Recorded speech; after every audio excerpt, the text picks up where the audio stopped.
Right, the focus of this video is all going to be down to government policy. So by that, we mean laws to do with the indigenous people. Now, I've just got a sneaky suspicion this year I wouldn't be surprised if something like this turns up as a narrative. So you might get a narrative from 1835 to 1851. That's the early part of the course. Remember, that is when they tried to separate, then they expanded, and then they started to look at reservations. Now, after 1851 onwards, the more America grew, the stricter the government became. The more there were wars, the stricter the government became. We've got to remember that from the years 1835, by 1890, the government basically had removed all indigenous people's rights. I think it's really important we understand that, because ultimately, in a very short space of time, the indigenous people went from free, nomadic, cultural individuals to people that were told they can't think their way of life anymore. So, these are the government laws and policies that you need to be aware of. Now, some of them are outside the time period. However, what they do is they provide a context to the other laws.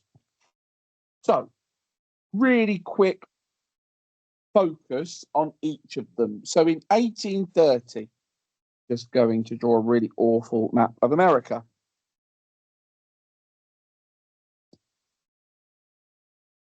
Okay, so what we've got to remember is that at the start of this, most white settlers lived here. The East was doing well. Okay. This area, the Great Plains, was worthless. So, in 1830, what President Jackson wanted to do was to separate indigenous people and white settlers. And there were 46,000 indigenous people in the East. So the Indian Removal Act said that these 46,000 people needed to move west of the Mississippi River. Okay? So the purpose of this was to keep them separated. The key thing was that a promise was made that these 46,000 individuals would never be made to move again. The purpose of this was to keep the white settlers and the indigenous people separate. It was the beginning of a border. So if that's all we remember here for this act, it's really important. Okay? Some of them were native in the East, but they were told they had to move to keep them separate. So the Indian Removal Act was to move from East to the Great Plains to make sure that the white settlers were in the East and the indigenous people were in the rest, because remember, the rest was worthless. Now, in 1834, what this did is what I just talked to you about a minute ago in regards to separation. This made it official.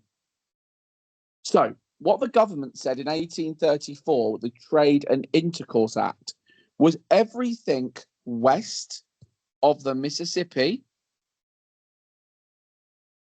belonged to the indigenous people.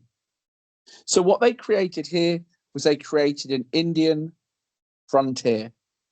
And the best way I can describe that is the invisible wall. Now, there were a few rules here. White settlers were not allowed in this part. Likewise, indigenous people were not allowed in the East. There was a very clear promise.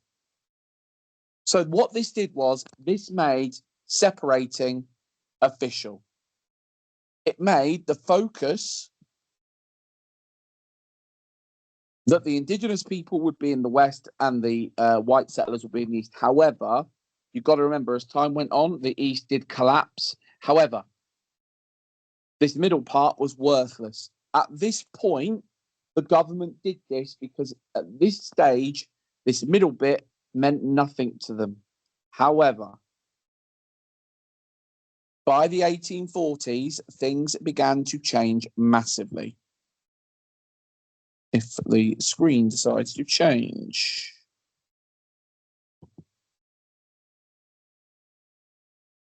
Okay, let's just move this.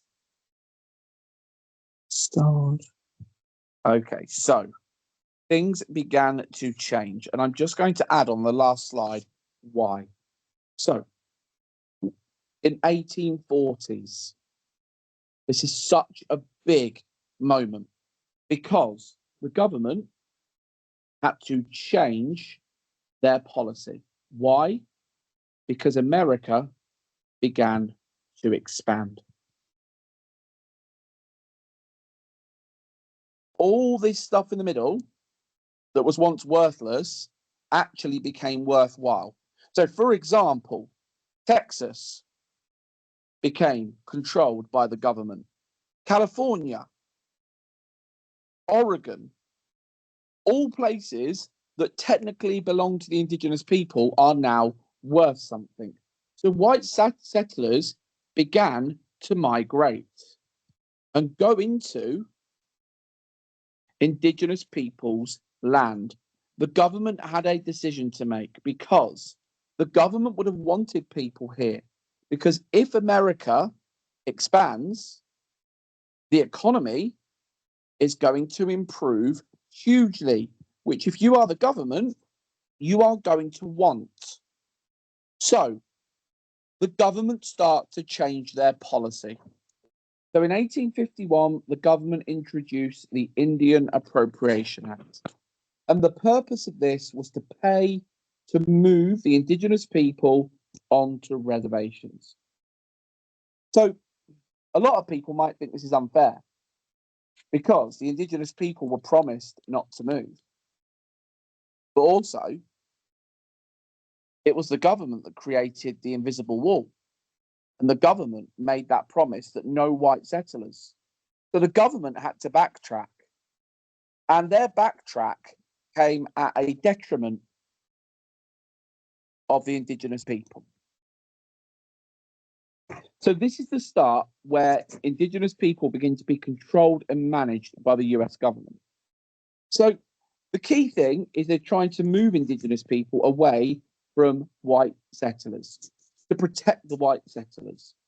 But this was the start to try and encourage Plains Indians, indigenous people, to live more like white settlers because the government thought reservations may encourage them to farm. Reservations would stop them from being nomadic. Reservations may stop them from hunting buffalo. However, it wasn't that easy. This was the start. As the course goes on, it only gets worse.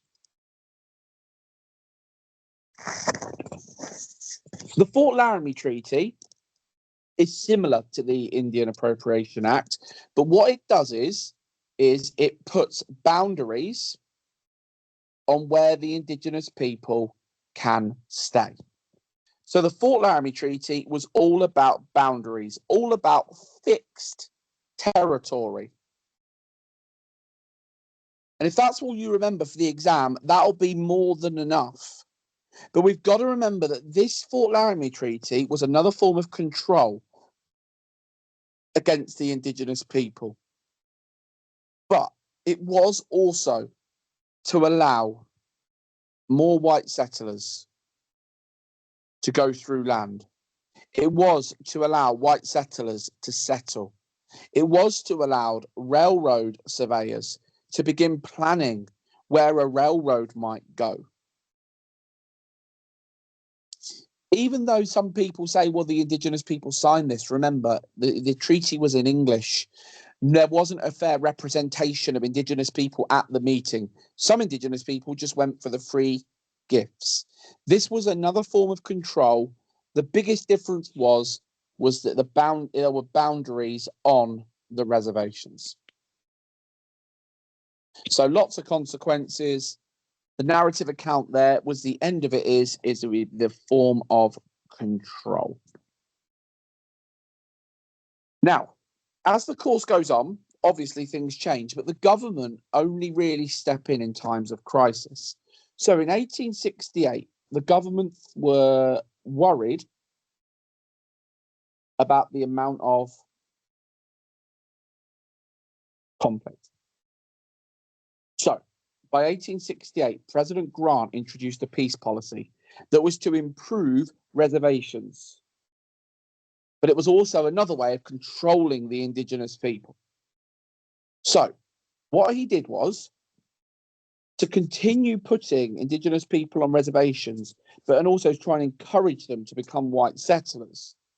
So first thing he did was to try and improve reservations to ensure that indigenous people stayed on them. He gave 2 million to improve them. He put Eli Parker, who was an indigenous person, in charge as the commissioner of Indian Affairs. He put Christians onto the reservations rather than corrupt agents. Now, think about this. All of this is a way of control. By improving the reservations, he's hoping to encourage the indigenous people to conform. All of this is a way of control. Okay? It did stop fighting for about 10 years. However, this peace policy was to keep peace, but it was a form of control. So lots of consequences there. And we've got to remember the narrative to this is President Grant didn't want the fighting, but he also wanted the indigenous people to conform. The Second Fort Laramie Treaty was something I've covered in a previous video. This is specific to the Sioux, and it was a consequence of Red Cloud's War. So the government gave the Sioux their own reservation. They closed the Bozeman Trail and they agreed to their own reservation in Dakota, known as the Great Sioux Reservation, where no white people, no white settlers were allowed to enter this. The biggest thing with that Fort Laramie Treaty was it was a short-term fix. And we need to remember, by 1876, it was broken. You could say, if you're being really clever in the exam, that if you got a second Fort Laramie consequence question, it led to the Battle of the Little Bighorn. Because the Battle of the Little Bighorn happened because of the Black Hills, and the Black Hills were a part of the Great Sioux Reservation. 1871 was the second Indian Appropriation Act. Now, all you really need to know here was it was another way to remove tribal power. That basically said that the indigenous people should be treated like children who are being put under the care of a guardian. And in this case, the guardian is the US government. This act basically made it easier to control.